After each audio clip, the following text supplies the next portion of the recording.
Coming up on this episode of Photography Online, we show you when to use a tripod, we see if using better gear makes you a better photographer, and we look at using Cine film in your 35mm camera.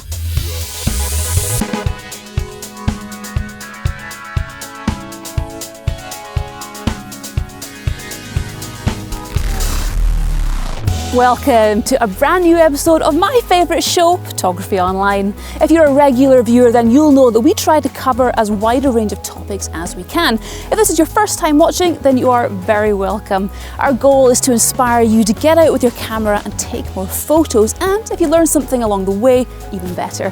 Before we get into the meat of the show though, here's a quick photography question for you. Which of these is not part of the exposure triangle? A, aperture, B, ISO, C, depth of field, or D, exposure time? I'll give you the answer later in the show. So let's get things underway with a look at when to use a tripod. Now there's an age-old rule of thumb which has been used for years, but with the assistance of modern technology, the big question is, does it need updating?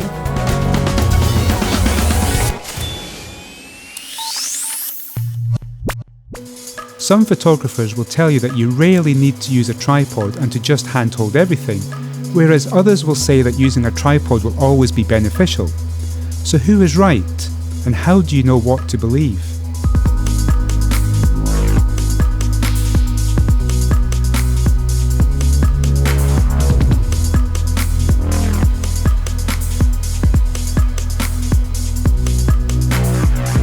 The primary purpose of a tripod is to provide stability for the camera. This means that whilst the shutter is open and the photo is being exposed, the camera isn't moving, ensuring that any static subjects are recorded pin sharp. Using a tripod allows us to make very long exposures and still get super sharp results, something which isn't achievable when hand-holding a camera, as it is not possible for us to hold it perfectly still during the exposure. This doesn't matter if we have a very short exposure time, say something like 1/2000th of a second. However, as this time increases, more of the camera movement will be recorded in the photo. If you handhold a camera, you will be moving it to some degree, even if you have very steady hands. Long focal lengths magnify the image, but they also magnify any camera movement. So as we select a longer focal length, we need to select a shorter exposure time to compensate for the additional movement in the image. One of the oldest rules in photography is something called the Reciprocal Rule, which states that when shooting handheld, to get sharp photos, our exposure time should be at least 1 over the focal length of the lens. For example, if I'm using a 50mm lens and handhold the camera, to get a sharp shot, I will need an exposure time of at least 1/50th of a second. Now this is only a guideline, and it doesn't mean you will get a sharp shot, but you do stand a better chance. But ultimately, it comes down to a number of other factors too. How steady your hands are, how cold you are, how much you're going to want to enlarge the image, and how windy it is. The list just goes on.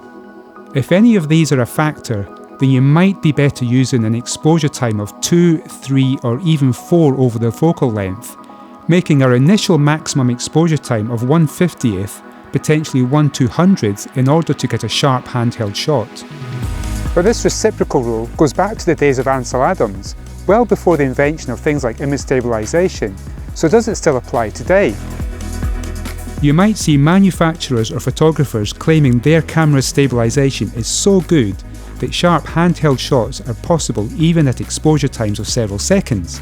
But this claim is missing some crucial information, largely the focal length.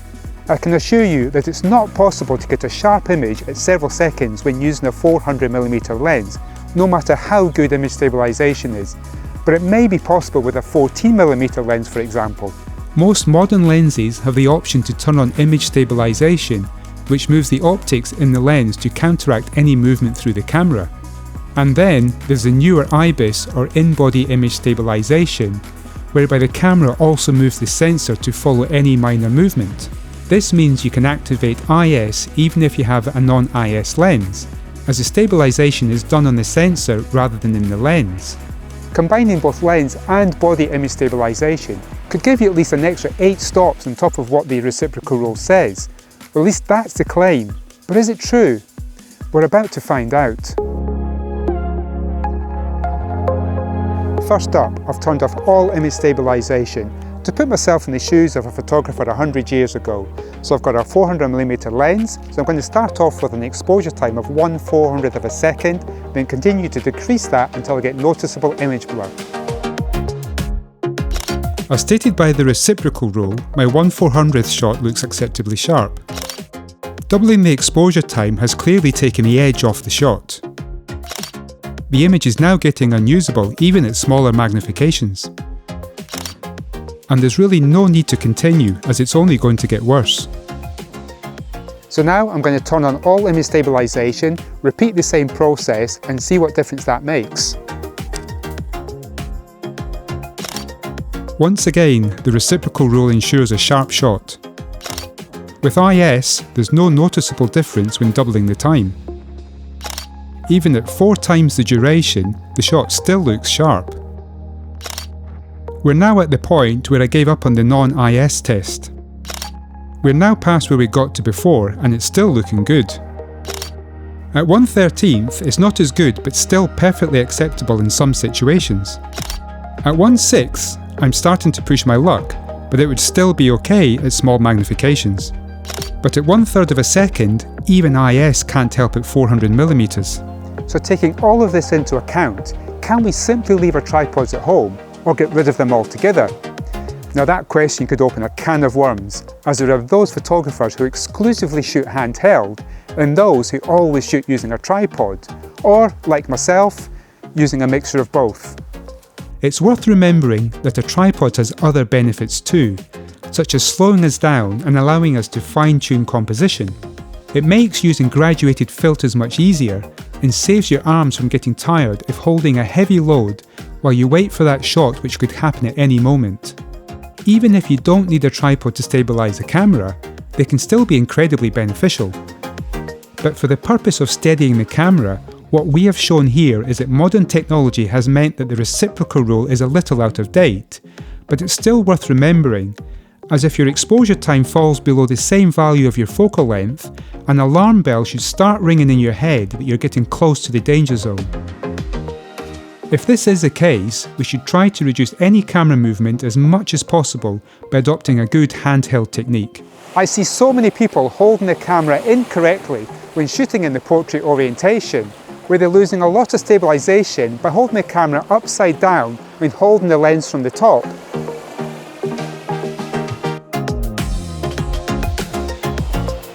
What you need to do is, from a landscape orientation, turn the camera counterclockwise whilst not moving your left hand and continue to cut the lens.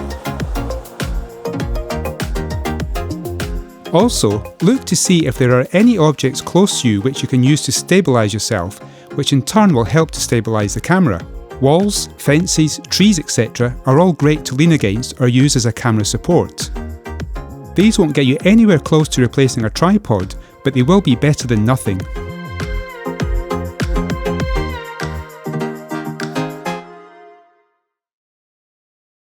So we know you love your tripods, and in one of next month's shows we'll be featuring a new tripod to the market which offers something a little bit different. Curious? Make sure you're subscribed so you get notified when we release a new episode. Now, every September sees Europe's largest photographic consumer show take place at the NEC in Birmingham here in the UK. As usual, many of the Photography Online team will be present, but unlike before where we've had our own stand, this year we'll be based at the Case Filters and Kingjoy stand, where we'll be doing a couple of presentations and generally hanging out to chat to anybody that wants to come and say hi. If you haven't been to the photography show before, then check out their website to see what's on offer. All the big brands will be there showcasing their latest products, so if you're into your photography, it's a great day out. It runs from Saturday the 17th to Tuesday the 20th of September, and we've put a link in the usual place. We look forward to seeing you there. Alright, well, let's stay on the theme of equipment and ask one of the most popular questions in photography. Does having better equipment make you a better photographer?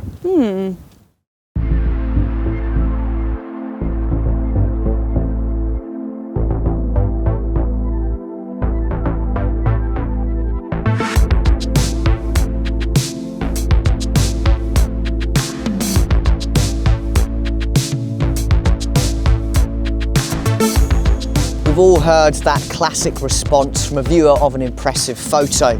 Wow, that photographer must have an amazing camera. As well we know, it's a photographer that takes the image and not the camera. But is there any truth in the assumption that good photos are taken with good cameras? As a workshop guide, I'm often asked by customers when or if they should upgrade their equipment. My answer is simple. You should only upgrade your photography equipment if you know it's holding you back. Too many people upgrade their camera and lenses for the sake of it, and doing so probably won't make any difference to your photos, but it may have benefits in other areas. For example, if you go out and buy a new lens or camera, then you're eager to go and use it. Anything that gets us inspired to do more photography can only be a good thing. If you're tired of the gear that you currently have and find your mojo a little deflated, then by all means go out and treat yourself to the latest gear, as this will certainly put a pep back in your step, at least in the short term. But only do it on the understanding that your photos probably won't be any better than with your existing camera, unless your existing camera was holding you back. So what do I mean by holding you back? If you look at your images and aren't happy with the detail in them because you want to print them really large, or you can't get a shallow enough depth of field because your lens only goes as wide as f5.6, would be good examples. Maybe your current camera doesn't perform well at high ISO settings and you do lots of low light work and are frustrated by the amount of noise in your images. These are all good examples of when getting new gear to solve these issues will have a positive impact on the result of your work. But if you're not happy with the images you're taking or they lack the wow factor, then it's unlikely that upgrading your camera or lens is going to make much difference. The reason for this, and I have to be blunt and a bit honest here, the limiting factor is you, not the equipment that you're using. A good analogy would be to race Usain Bolt, with you wearing the latest state-of-the-art footwear and him running in sandals. He would still beat you because you are the limiting factor, not your footwear. Better footwear will only help you once it becomes the limiting factor, and you will know when this is.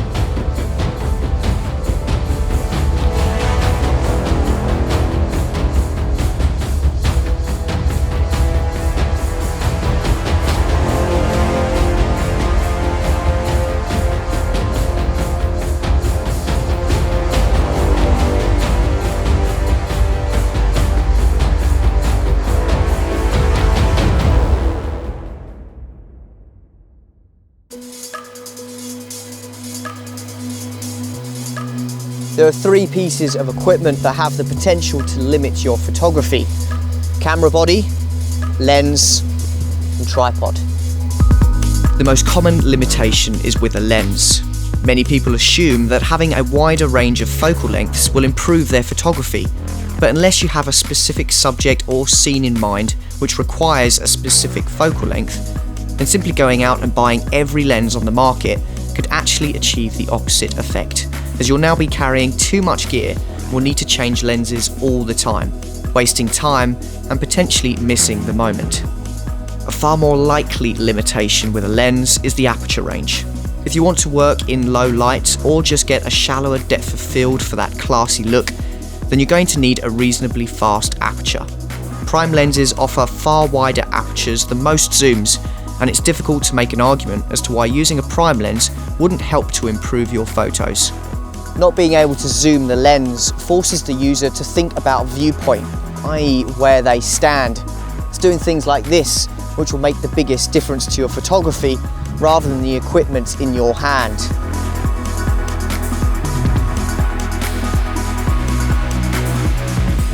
Finally, there's lens quality, and this can certainly be a limiting factor. However, you can get surprisingly good results with a modest lens, as long as you know how to get it to perform at its best. I did a feature all about this in this show here, so check that out if you haven't already. So what about the camera? How can that limit the quality of our work? The biggest potential is in its usability. If you are not fluent in the use of your camera, and by that, I mean that you can pick it up and know how to change things like ISO, aperture, and exposure time without having to look or think about it, then your photography will suffer as a result. The latest all singing and all dancing cameras are packed with loads of functions and features, but ask yourself, how many of these are actually going to improve your photography? If your camera is so complicated that you can't get fluent with its operation, then the camera has become the limiting factor, regardless of how good it actually is. The only areas where a camera is likely to limit the quality of your photograph is with resolution and noise. Both of these will only be an issue if you have the need to print or display your work at large sizes, something not many of us have the need to do. So changing from a 24 megapixel camera to a 50 megapixel camera isn't going to improve your photography unless you are knowingly being limited in this area. And trust me, you will know if this is the case. Now, the last piece of equipment I mentioned is a tripod. It is, of course, perfectly possible to take a photograph without a tripod, which is why I've left this one until the end. But using a tripod has many benefits. Predominantly, it forces you to slow down. Now, this can be a bad thing, of course. Say if you're doing street photography, it's going to limit how quickly you can react to a changing scene. However, for macro architecture, landscapes, and even wildlife, being forced to slow down can work wonders. If you agree that a tripod will help your style of photography, then one of the biggest ways to waste money when it comes to photography equipment is to buy a cheap tripod. Firstly, it won't be of any use in any sort of wind, and secondly, it will probably break very easily, meaning you will then need to buy another one. Unlike camera bodies and lenses, tripods aren't packed with technology, so they don't tend to go out of date very quickly. A good tripod should last several changes of cameras and lenses, maybe even a lifetime. It's certainly a case of buy wisely, buy once. We'll be featuring a new tripod to the market on one of next month's shows, so if you like a three-legged friend, then make sure you don't miss that. If you're in a position where you want to move your photography onto a new level, but you're not feeling that your equipment is holding you back, then one of the best ways you can improve is to take more photos, with more planning and consideration of what you are taking. Ask yourself, why are you taking the photos and what are you going to do with them? It may be that you are just practicing, but having a solid purpose and a focus for where you want your photography to go is far more important than having the best equipment. All the gear and no idea is a well-known phrase in the photography world, and if you've got money to burn, then great, wear this label with pride. But if you want to ensure maximum value for the money that you spend, I would say that buying books or going on a dedicated photography workshop is a far better way to spend your hard-earned cash if you want to improve the images that you're taking. If you're on a super tight budget, there's lots of free tutorial content available online. Just make sure it's from a reputable source and not from someone just making it up as they go along. Now, I know a great YouTube channel that offers advice to all levels of photographer. What's it called again? It's not coming to me now, never mind.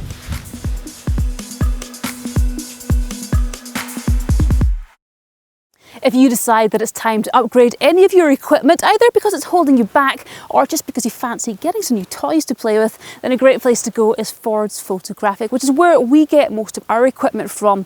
They're based here in the Highlands of Scotland, but ship all over the world. And not only do they sell new gear at very competitive prices, but they also have got a huge range of quality used gear, so their website is well worth checking out. As always, there's a dedicated link in the usual place. Now, if you've got an old 35mm film camera hidden away somewhere, it's time to get it out and remind yourself how much fun you can have with it. In today's world, far more film is made and used by the movie industry than it is for the stills market. In fact, to shoot a 2-hour motion picture on film takes around 100,000 feet of this stuff, 35mm film. To put that into perspective, a 36 exposure roll like this one is only 5 feet long, which means you need to get 20,000 of these to shoot the same amount of film as one single motion picture. And that's before it's been duplicated to the projection reels. Basically, the movie industry is what ensures the big manufacturers continue making film. But can you put film made for the movie industry into a 35mm stills camera? The answer is yes. Here's Marcus to explain.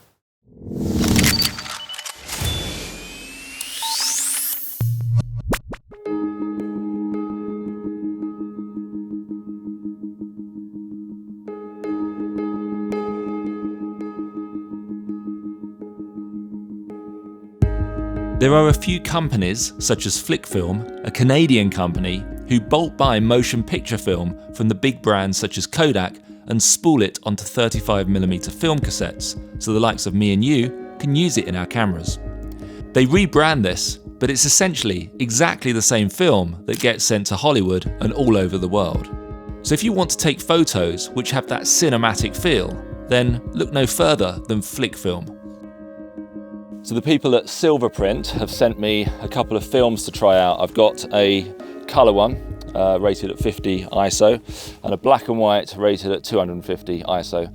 So I'm here on St Kilda. I'm going to wander around this historic village and just snap away and see how these two perform. I'll be using my first ever camera, which was a Minolta X300. I've got 3 lenses. This is a 58mm. I've also got a wide angle 24mm and a medium telephoto 100mm. All prime lenses. This is as simple as photography can possibly be.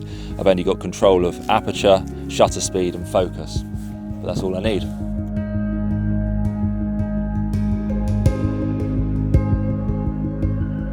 As it was a dreary grey day, I decided to shoot the black and white XX film first.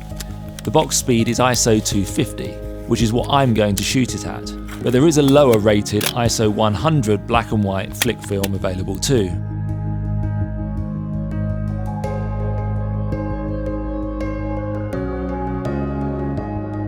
Now obviously I could only shoot one film at a time, so you're going to be seeing these a little out of order, but you'll get the idea. So here's the first black and white shot, which shows lots of detail, contrast and atmosphere. Bear in mind that none of these images have been heavily edited, they're pretty much as they look on the film. Here's a colour version of the same scene, which was shot in different light, but it does have a certain movie-like quality to it.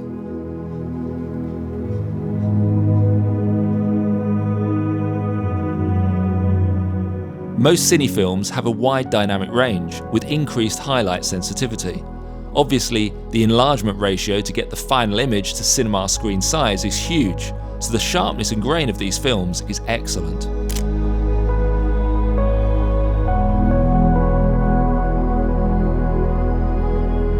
The 50D film I'm using here also comes in an ISO 250 version, unsurprisingly called 250D, with the D standing for daylight. There's also a T version, which is for tungsten, and that comes in 200 and 500 speed.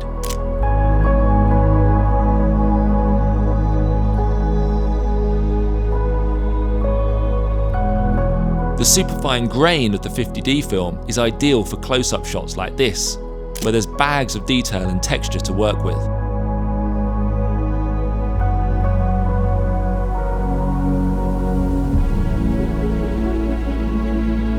The smooth tones of the black and white XX film worked well for this shot of the old school bell in the rain.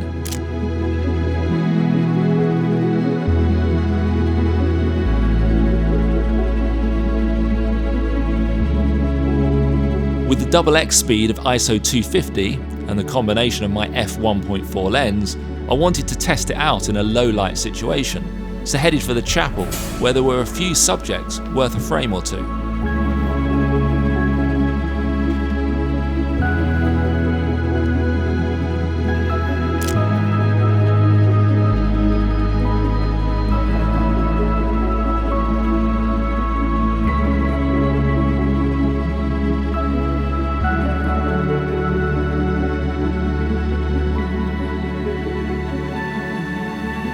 As cine film is made in bulk, an assumption would be to expect it to be cheaper than standard film, but sadly, this is not really the case.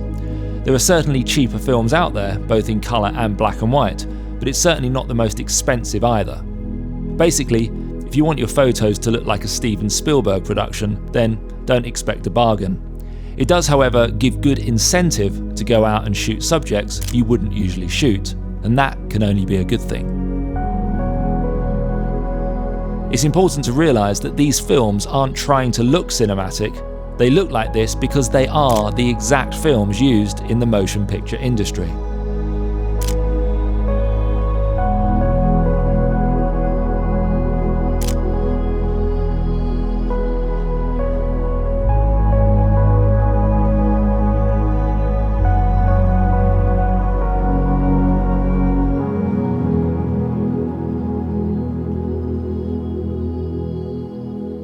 The sheep here are part of the history and character of the place, so I wanted to get a couple of shots of them, but needed a little extra reach, so it was time to change to my 100mm lens. The good thing about 35mm film cameras is that you don't need a bag, you just need a couple of pockets, even for f2.8 and 1.4 lenses.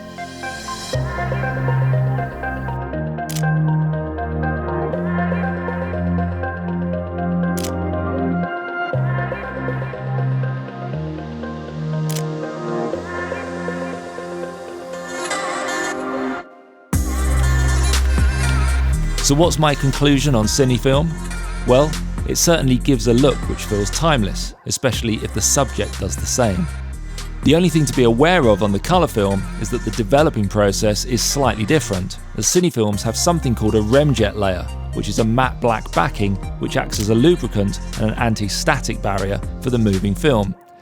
But this needs to be removed at the developing stage using a process called ECN2. There are only a handful of pro labs which offer this service, but Silverprint do sell ECN2 kits if you want to develop the film yourself at home.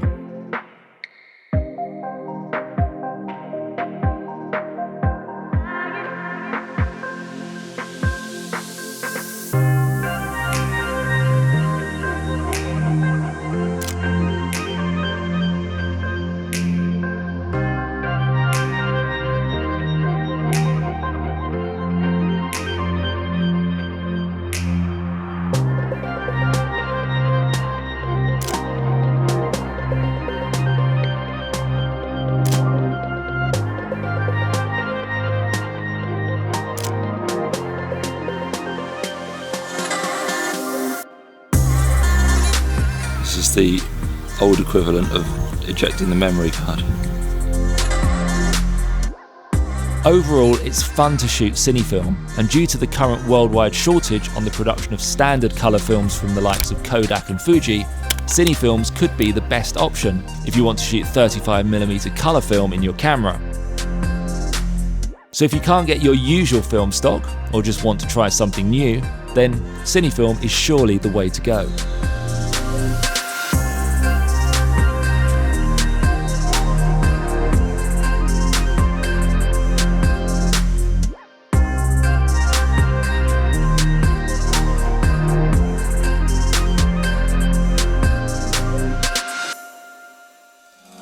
Most movies in production today are shot digitally, but there are many still shot on film. You can usually spot these a mile off as they look like they were shot on film, like the latest Bond movie, No Time to Die, which was shot on Vision 350D, the colour emulsion that we just saw Marcus using.